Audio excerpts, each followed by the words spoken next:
Olá, meu nome é Luiz Henrique e estou apresentando o podcast O Melhor Conselho, que tem como objetivo gerar conteúdo de conhecimento para as pequenas, médias e grandes empresas, seus conselhos, conselheiros e administradores. E no final do podcast, a pessoa entrevistada sempre deixará de presente o melhor conselho. Então aproveite e assista até o final. Peça se inscrever no nosso canal no YouTube O Melhor Conselho, o nosso Instagram O Melhor Conselho Oficial e o nosso site omelhorconselho.com.br, onde tem uma novidade especial para as pequenas e médias empresas. E também comunicar que nós estamos sendo transmitidos pelo canal Marketing, através da Vivo 611 e Claro 692. E eu vou ler agora um pouquinho do currículo da pessoa entrevistada de hoje. Ela é formada em Direito, pós-graduada em Contratos, Direito do Trabalho, Compliance e LGPD. Mestre em Processo Civil pela PUC, professora da graduação e pós-graduação da PUC, também em São Paulo.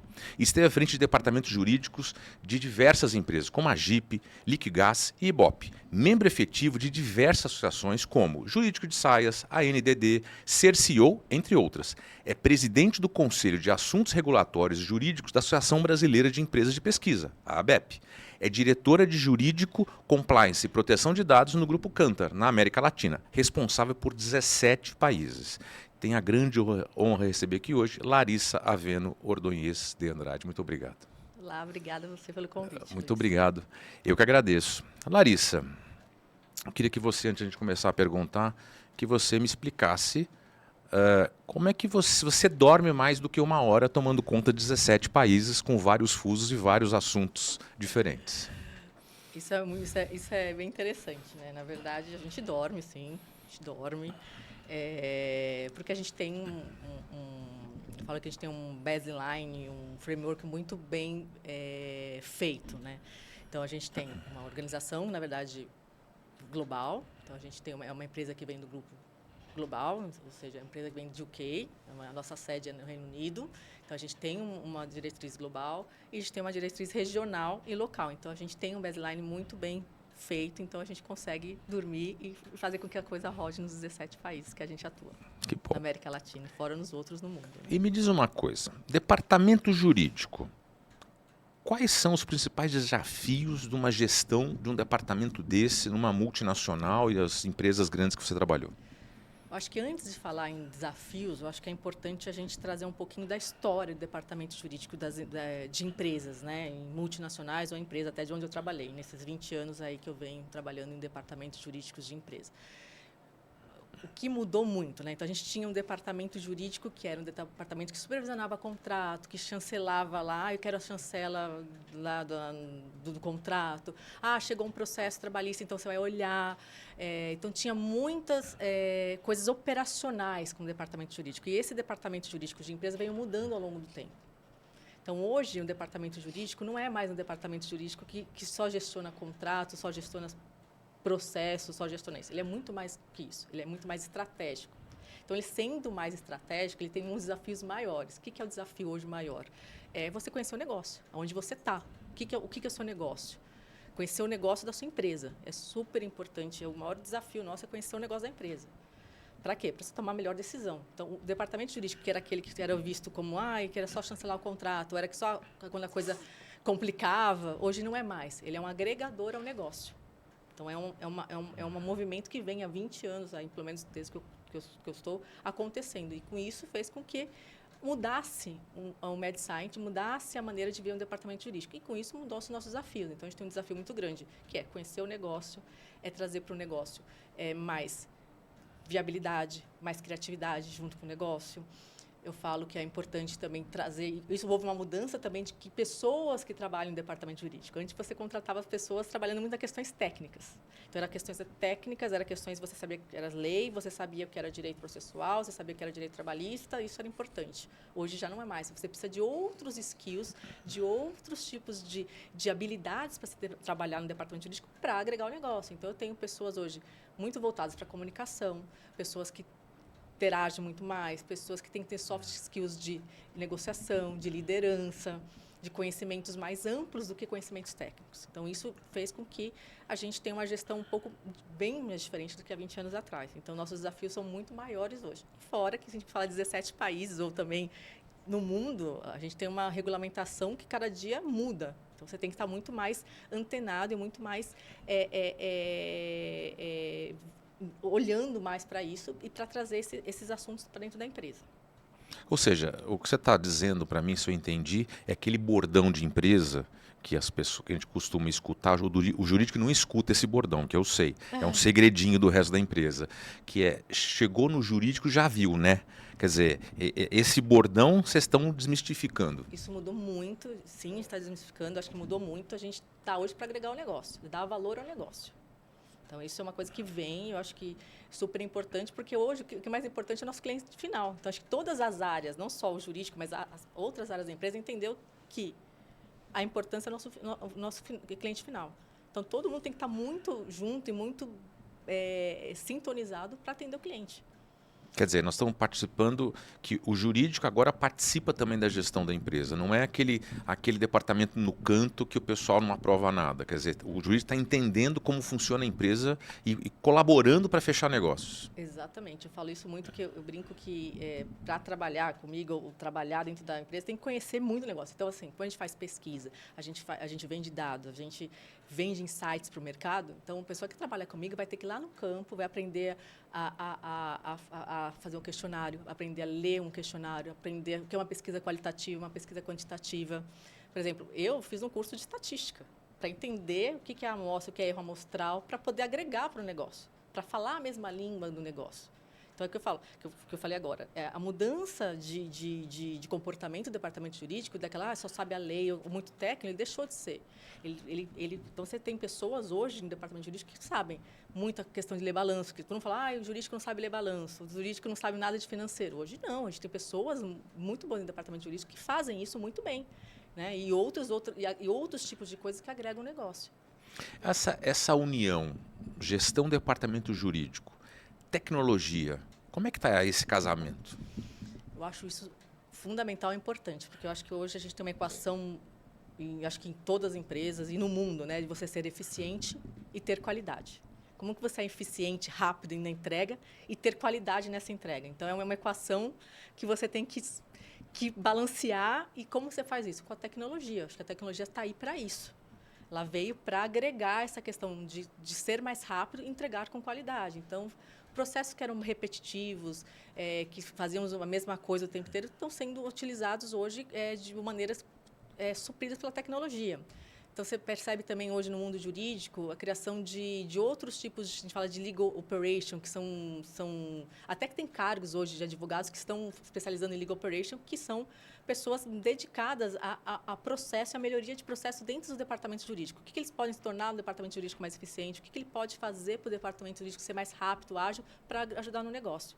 Então, acho que assim, a tecnologia ela deixou de ser uma questão só uma tendência, como um empoderamento para o negócio. E me diz uma coisa, essa tecnologia, então, e a gente está perpassando por inteligência artificial nessa conversa, né? Ela está alinhada também com as melhores práticas numa gestão de departamento jurídico? Sim, com certeza estão. Acho que ela vem permeando para as melhores práticas, né? O que são as melhores práticas? A primeira coisa é falar, você conhecer o negócio. A grande prática é você conhecer o negócio.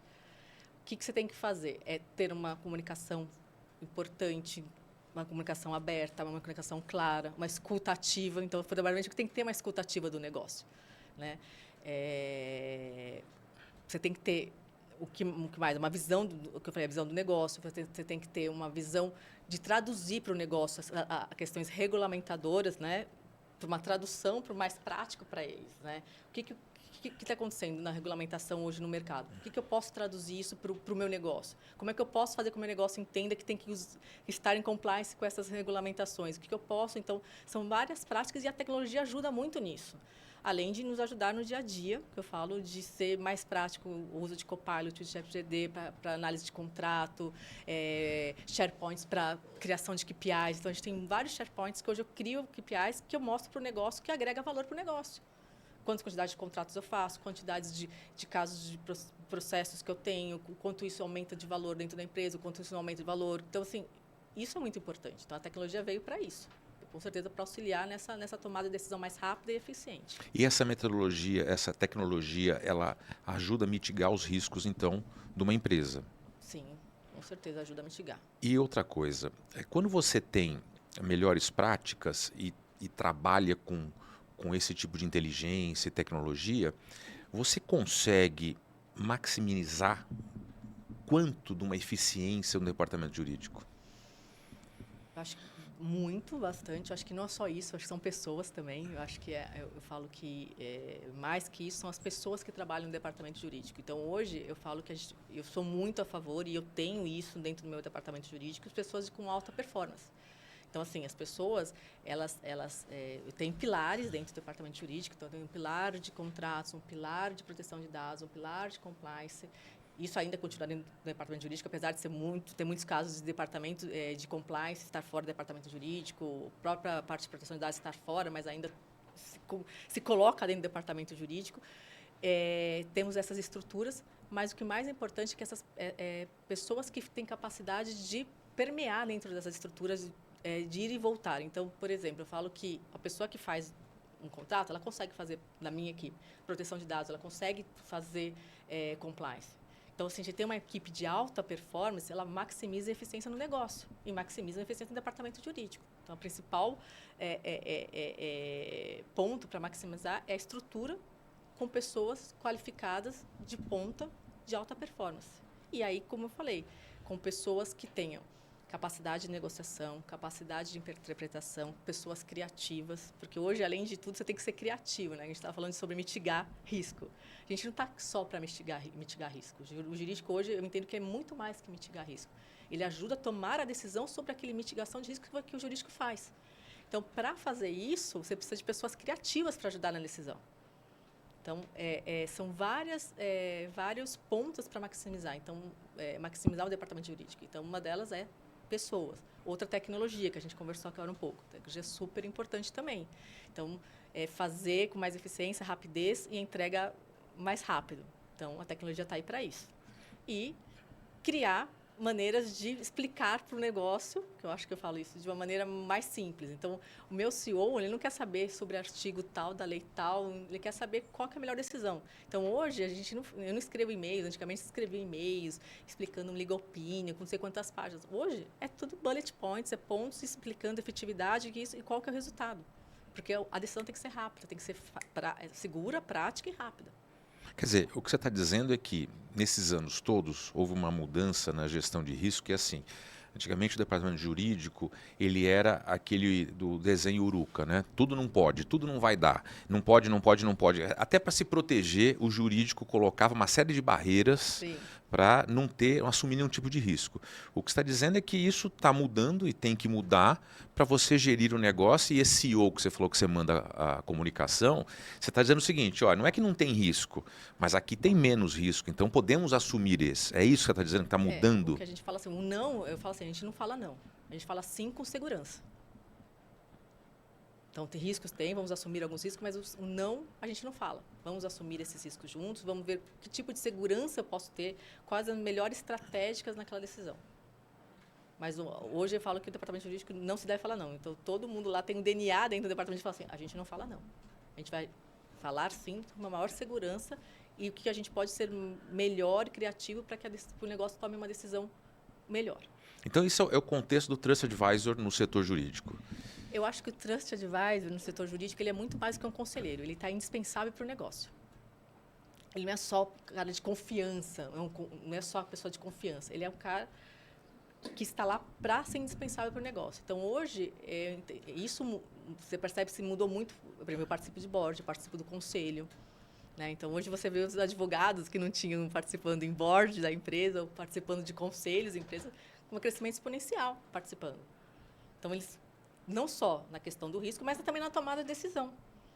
Então, o Trust Advisor, e eu falo isso todo dia para a minha equipe, eu falo que é o nosso DNA diário. Você tem que ser Trust Advisor, você tem que ser muito mais que só confiável, você tem que ser indispensável para o negócio. Para isso é o que a gente está falando, tem que estar próximo do negócio, entender o negócio, falar a mesma língua do negócio.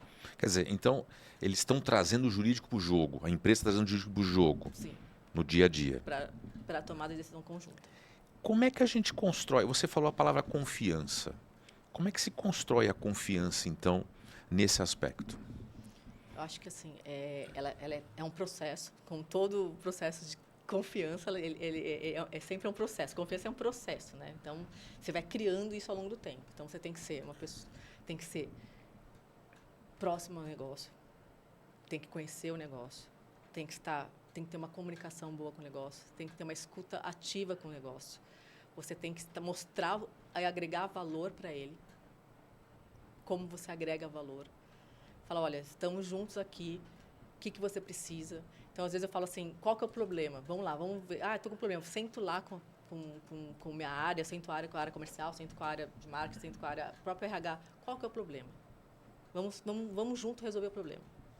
Então, isso vai criando uma confiança para o negócio. Então, hoje, eu percebo muito que o negócio não vê a gente, vou ter que falar com o jurídico, que droga, vou ter que me confessar para o jurídico, né? Fiz alguma besteira. Não, ele chega lá e fala assim, gente, e aí, preciso de ajuda. Ou até antes mesmo, né, de acontecer. Antigamente, a gente era muito mais, como eu estava falando, ele era muito mais chamado quando a coisa já acontecia, quando o problema já existia. Hoje, a gente trabalha muito na prevenção do problema. Então, hoje, as próprias áreas, eles já percebem, nossa, eu vou falar com o jurídico sobre esse assunto para ver se eu posso fazer isso, se dá para fazer isso, antes de tomar uma decisão. Então, isso é confiança, que você vai se criando com o passar do tempo, né, e mostrando o seu trabalho. E essa chamada dos departamentos com o jurídico, que você falou antigamente, era só, quer dizer, o jurídico que chegava para corrigir um problema já instalado. Sim. E agora você está falando de uma prevenção do jurídico. E essa prevenção está chegando até o momento inicial da proposta com um novo cliente? Sempre. A gente, às vezes, tem até casos que a gente fala assim, olha, você não pode nem fazer uma proposta para o cliente, porque o cliente quer uma coisa que eu não posso vender. Às vezes acontece. Quando a gente fala de pesquisa, às vezes acontece que o cliente quer que faça uma pesquisa com alguma coisa que eu não posso vender essa pesquisa, porque às vezes produtos ainda não estão, por exemplo, regulamentados no mercado. Então, o cliente quer que faça um teste de produto que ainda não está regulamentado no mercado. Então, eu não posso fazer uma pesquisa com um produto que ainda não está regulamentado. Então, o próprio comercial chega, posso fazer isso? Eu posso vender uma proposta para o cliente nesse sentido? Eu posso fazer? Então, assim, vem muito antes de uma venda. Vem já no briefing. Então, o comercial hoje, principalmente, né, a área que a gente atua muito próximo, posso fazer isso? Olha, tem esse caso aqui, deixa eu te consultar antes. Então, é muito, muito legal essa conexão e essa reciprocidade que a gente tem hoje. Quer dizer, então o jurídico está participando de todas as fases Sim. da empresa. Então, você eventualmente é consultada desde a elaboração da proposta, Sim. desde do começo do processo, não só o contrato, como a continuidade dele. Você está monitorando tudo isso. E a entrega do produto, a entrega se entregou corretamente, se não entregou, se teve algum erro naquela entrega. Então, desde o início até o fim. E com isso você consegue, nesses anos todos de experiência, comparar que, participando de todo o processo, realmente mitigou muito mais risco do que antigamente? Com certeza. Eu falo que todo mundo sai ganhando. É o ganha-ganha. Todo mundo, quando você tem áreas muito afinadas, conectadas, no mesmo caminho, isso só agrega e ganha o negócio. Então, ao longo do tempo, eu acho que não só o jurídico percebeu a necessidade por estar mais junto com as outras áreas da empresa, como as próprias outras áreas entenderam da importância do jurídico estar mais conectado. A gente falou agora há pouco sobre tecnologia. E aí não dá para não falar do assunto, né? De novo, inteligência artificial. Mas eu quero falar de inteligência artificial num cenário de regulamentação. Tá. Como é que você está vendo isso? Bom, a gente está com... hoje, assim, a gente tem vários movimentos, né, da regulamentação. A própria Agência Nacional de Proteção de Dados estão com várias audiências públicas voltadas para a regulamentação e ouvir as pessoas sobre a inteligência artificial. Então, a gente tem aí várias frentes, né, estudando, olhando e vendo como vai ser regulamentado isso. Porque, infelizmente, a gente fala, mesmo com a Lei de Proteção Geral de Dados, infelizmente, a gente vem... a lei, né, a regulamentação vem depois da inovação. Então, a gente vai correndo atrás do que já está no mercado. A inteligência artificial está aí, está sendo usada e a gente está ainda regulamentando isso. Então, está sendo um processo, né, de regulamentação. Estão sendo ouvidas as pessoas e estão sendo criadas regulamentações. Internamente, nas empresas, já há uma grande preocupação. Então, hoje já existe internamente políticas internas das próprias empresas já sendo feitas, apesar de países ainda não terem regulamentação. Então, dentro da empresa, a gente tem políticas. Como que a gente usa, não usa IA? A que ponto eu posso usar? Qual que é a responsabilidade de usar? Que tipo de algoritmo eu posso usar? Se eu posso usar uma IA que é externa ou se eu posso usar só uma IA interna? Então, a gente vê as empresas discutindo muito isso sobre a questão de política dentro da empresa, apesar de ainda não ter regulamentações fortes e importantes, né, sobre o tema ainda. E os desafios dessa regulamentação, você consegue prever alguns ou está acompanhando alguns? Primeiro, que a pergunta que todo mundo fala, somente para o advogado, será que o advogado vai ser substituído pela IA? Né? Então, essa pergunta é a pergunta de bilhões que todo mundo me faz hoje. Na minha cabeça, eu falo que não, que o advogado que vai saber usar a IA, que tem que saber usar a IA, vai sair na frente, que sabe usar de uma maneira estratégica, ética, né? Ele vai substituir aqueles que não entenderem que o novo já está aí. Então, eu entendo que o advogado não vai ser substituído por isso, que é a pergunta que todo mundo me faz, não vai ser substituído, mas ele tem que estar à frente disso. E aí tem várias consequências e várias situações que estão aí no mercado. Então, responsabilidade civil. Qual que é a responsabilidade civil da IA? Quais são as responsabilidades dos algoritmos? Qual a responsabilidade médica, que a gente vai ter que criar regulamentações, somente para a área financeira, a área médica? Quais são essas responsabilidades da IA? Porque o que acontece hoje? As pessoas não sabem como elas se manifestam. Elas criam prompts, criam algoritmos, mas elas não sabem como elas se manifestam. O ser humano não tem essa capacidade de entendimento da IA como um todo. Então, a gente não consegue prever tudo e ainda, mesmo assim, vai ser difícil prever. Então, a gente tem ainda um bom caminho para frente de regulamentação que tem que ser forte nesse sentido. Agora, o impacto dessa IA no departamento jurídico não é apenas a discussão se vai ter ou não vai ter advogado. Não. Né? Tem outros impactos. É o impacto de analisar, a gente fala que hoje o que a gente faz muito hoje, analisar todas as regulamentações que estão aí em andamento, entender como vai se aplicar, traduzir para o negócio isso. Olha, temos aqui essas regulamentações, traduzir isso para o negócio, a importância de traduzir isso para o negócio. Criar, que a gente está falando, ajudar a criar políticas de proteção, de utilização dessas IAs. Como foi, eu acho que é o mesmo movimento que foi com a Lei de Proteção Geral de Dados, também foi no Brasil, né? E nos outros países. A gente tem 45 leis de proteção geral nos países e como também no Brasil.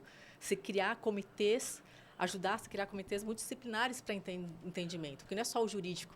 Ele fala que o jurídico não é o dono só da regulamentação, o jurídico não é o que vai impor. Eu acho que tem comitês multidisciplinares que têm que estar junto com a gente. Então, tem área de negócio, área de produto, área de tecnologia. Então, todo o jurídico tem esse papel e faz esse papel muito bem de agregar nesses comitês para discussão e para trazer as melhores práticas nesse momento para a utilização da IA dentro do negócio. Eu quero voltar a IA para dentro da empresa, Tá. naquele ponto que nós estávamos conversando, você falou dos limites da IA dentro da empresa. Queria que você explorasse um pouco mais como é que vocês estão construindo, como é que está vendo no mercado esse tipo de regulamentação interna da IA.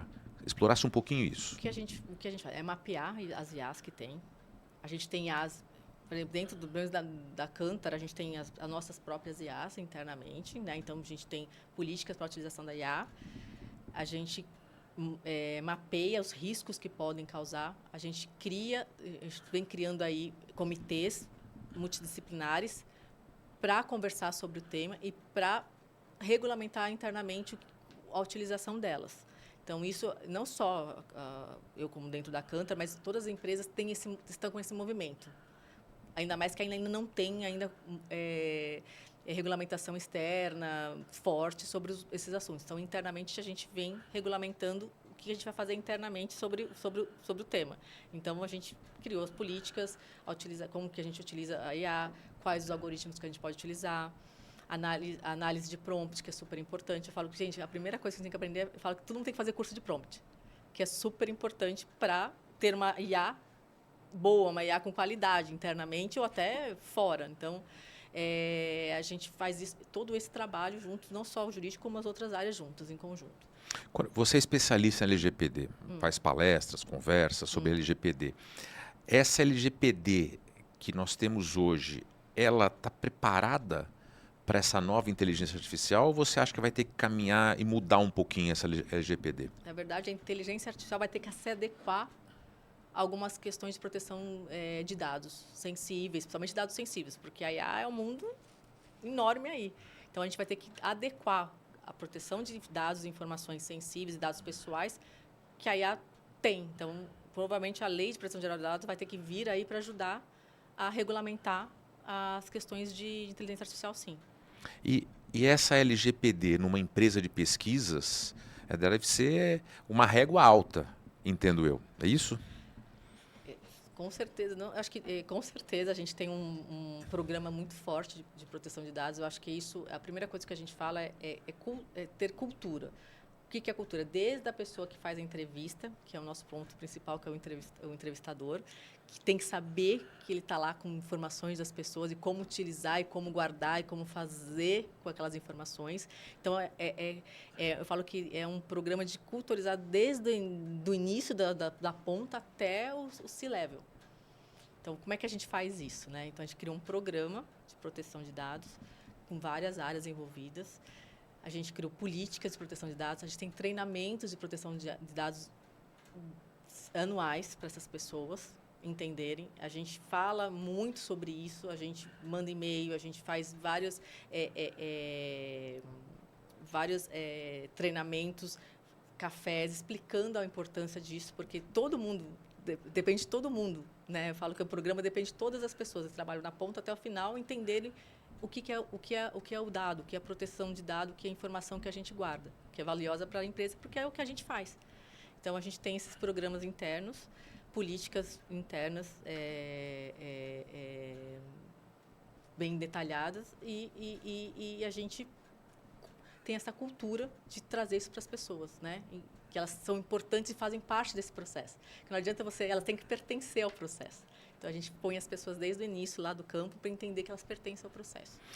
E você também é responsável pelo compliance. Sim.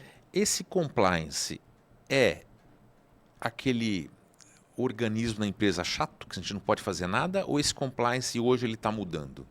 Porque o compliance ele veio tanto nos Estados Unidos como no Brasil, ele veio pós escândalos de corrupção, né?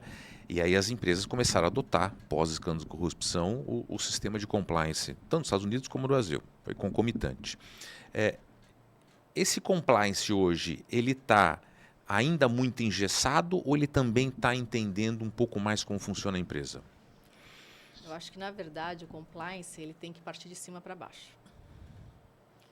Então, as pessoas da alta liderança têm que pertencer ao compliance para que a coisa dê certo. Se a alta liderança não entender que ele está aí, que ele é importante para a empresa, as pessoas de baixo não vão conseguir absorver. Então, eu falo que hoje é importante para a reputação da empresa, para políticas dentro da empresa, para políticas de negócio, para política entre países. Isso é super importante o compliance ter.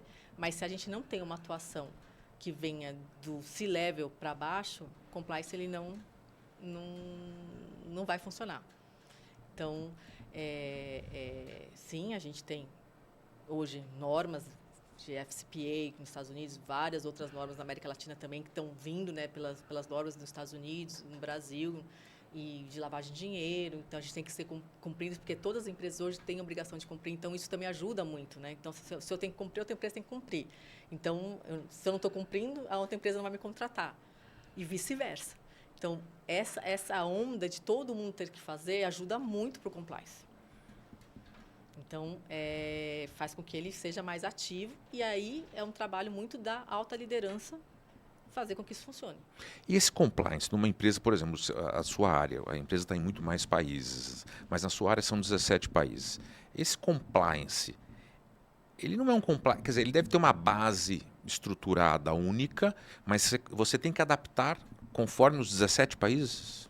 Não só o compliance, como todas as legislações, a gente tem uma base, né? A gente fala que a gente segue uma base global, né? A gente tem um gold standard para legislações, mas a gente regionaliza dependendo de cada região e também coloca em local. Então, a gente ouve localmente, porque cada país tem a sua peculiaridade, tem a sua cultura também, e adapta isso para cada país.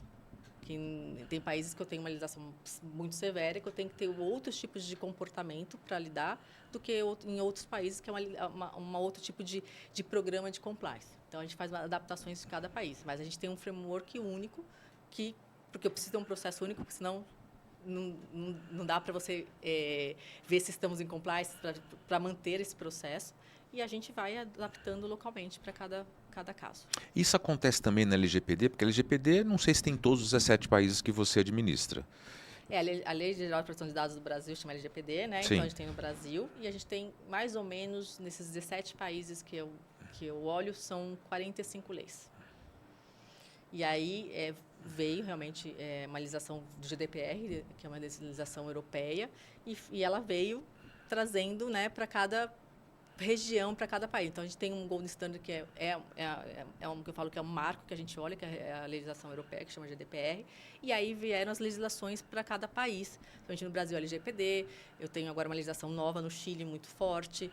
Então, cada país está se adaptando, né, à proteção de dados. Tem países que ainda não tem, mas que está vindo se adaptando nessa onda aí de proteção de dados. Então, hoje a gente tem umas 40 legislações na América Latina. E você acaba, de alguma forma, exportando isso para algum país que não tenha? Quer dizer, a sua postura... por exemplo, vamos estipular como exemplo que a do Brasil é a melhor, por exemplo. Tá? Aí tem um lugar, um desses países que não tem. Você acaba trabalhando também nesse país como se fosse uma LGPD? Ou você fala, bom, lá não tem, então vamos deixar? Não, a gente trabalha... a gente tem um framework global, que a gente baseia-se muito na GDPR, que ela é muito parecida, ela que, na verdade, é um marco das outras legislações, então a gente utiliza a GDPR nos países que a gente não tem legislação. Então, a gente pega o que é de bom das legislações e aplica nesses países. Então, todos os países a gente tem a aplicabilidade de um programa de proteção de dados. Apesar da legislação não ter no país, a gente aplica de uma forma única para todos os países. Nos países que tem, a gente vai em conformidade para cada legislação local. E as suas demandas, então, no dia a dia são completamente diferentes, né? Porque o dia a dia tem 17 países, como a gente falou aqui, te chamando, fazendo reunião, não sei se você faz reunião com todos, né? Mas te chamando, fazendo reunião, quer dizer, e a sua cabeça tem que ser vários botões seletores que vai mudando o teu canal mental.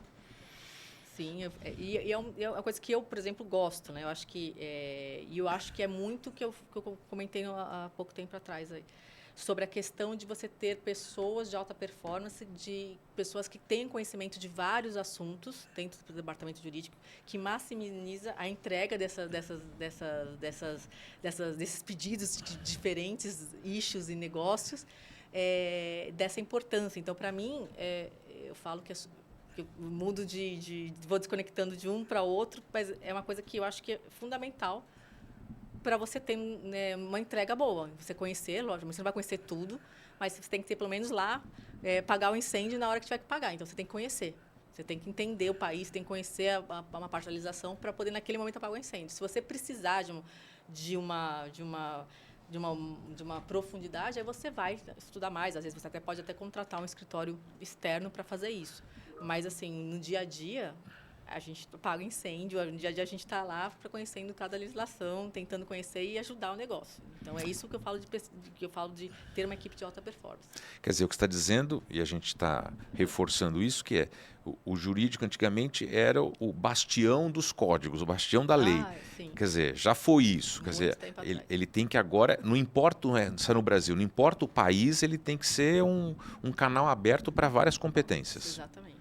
Inclusive de soft skills, né? Quer dizer, de como conversar, de como se comunicar. Principalmente, né, com essas questões dessas mudanças de tecnologia, mudanças culturais, mudanças políticas. Isso impacta qualquer negócio. Então, você precisa ter esses soft skills. Eu falo que a gente tem que ter uma resiliência emocional, a gente tem que ter uma escuta ativa o tempo inteiro para que a gente possa ajudar o negócio, né, de alguma maneira, porque realmente é muito rápido essas mudanças. Então, você precisa ter esses soft skills. Então, você não precisa ser mais só ser técnico. Eu conheço sobre a legislação, ótimo, mas não é só isso que você precisa. Você precisa de muito mais hoje para atender, muito mais.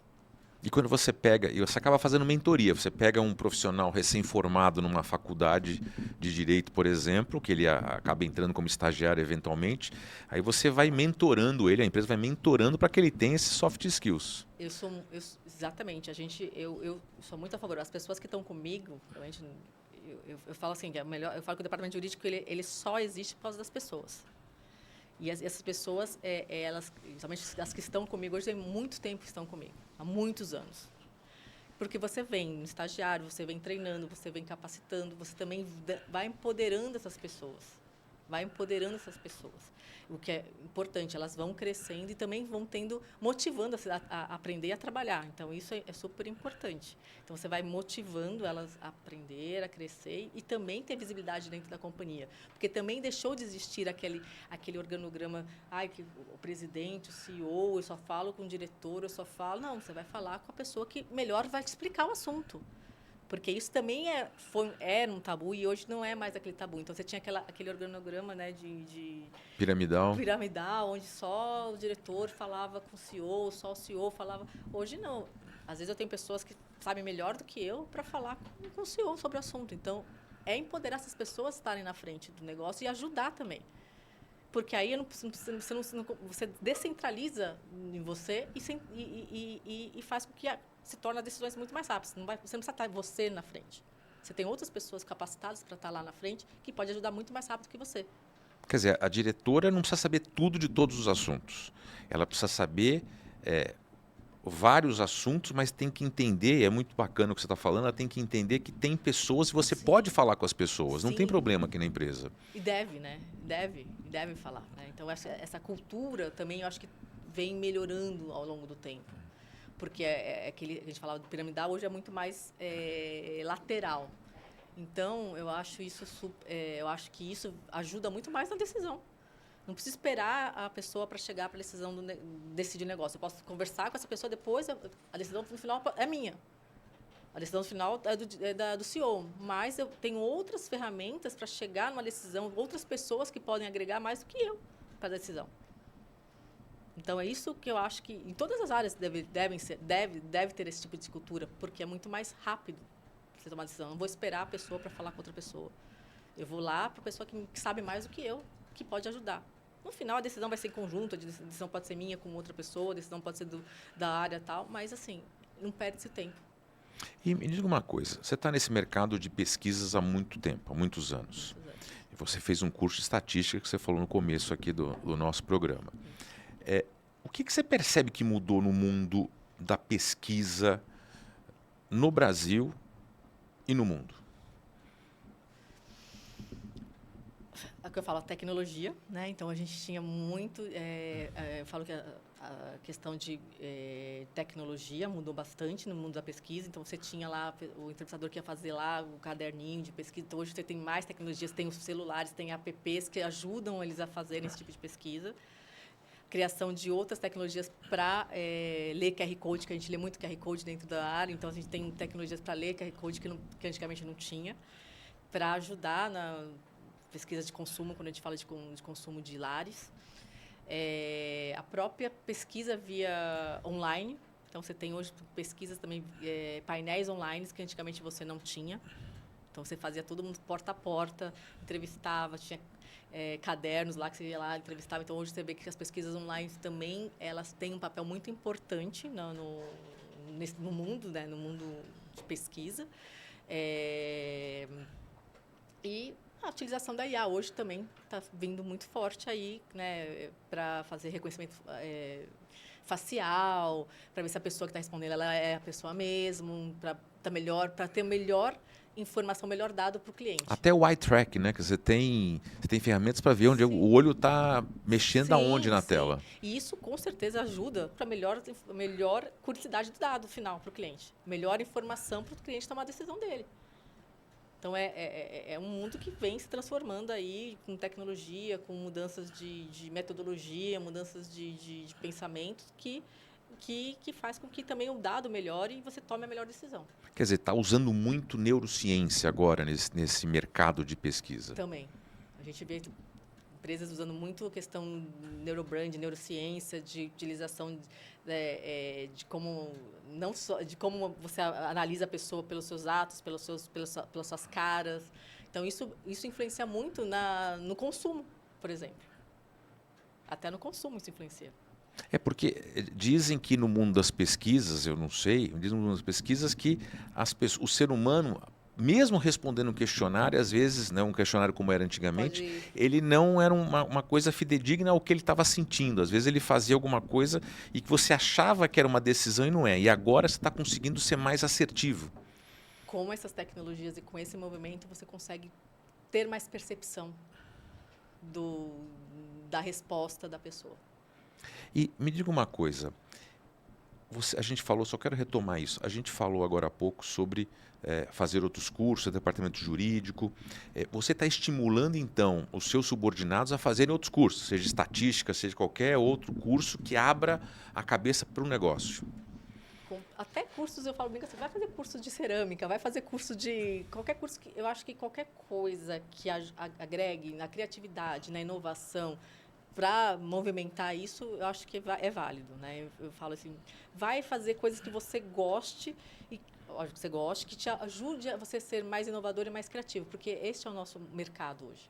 Hoje, o nosso mercado, acho que em qualquer nicho, seja de pesquisa que eu estou, seja mercado automobilístico, seja mercado de consumo, seja mercado de alimentício, quanto mais você abrir a mente, ser mais criativo, mais vai agregar ao negócio, vai agregar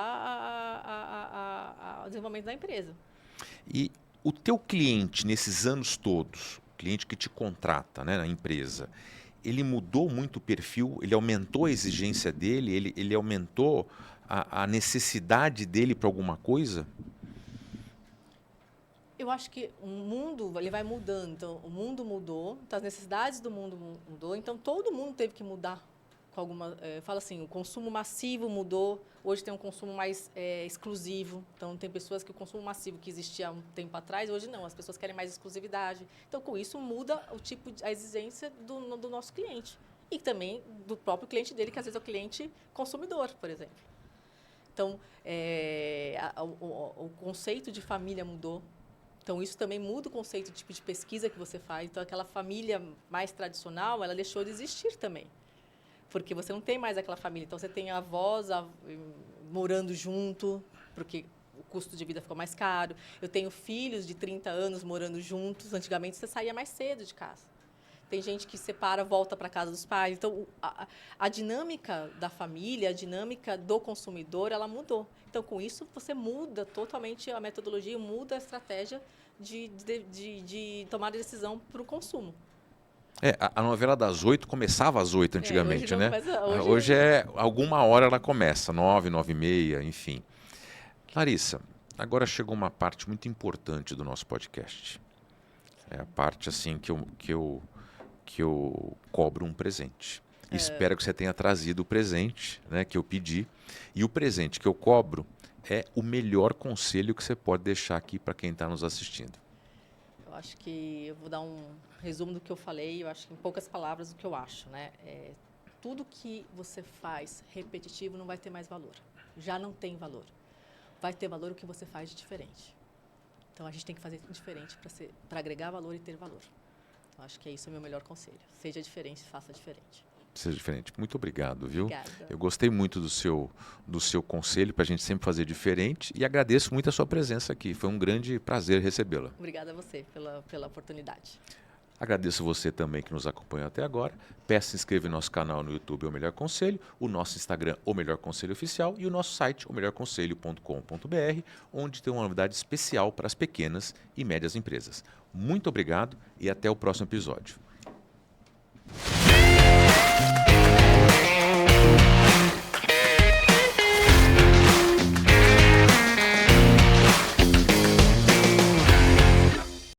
Esse podcast foi produzido por Gramofone Podcast.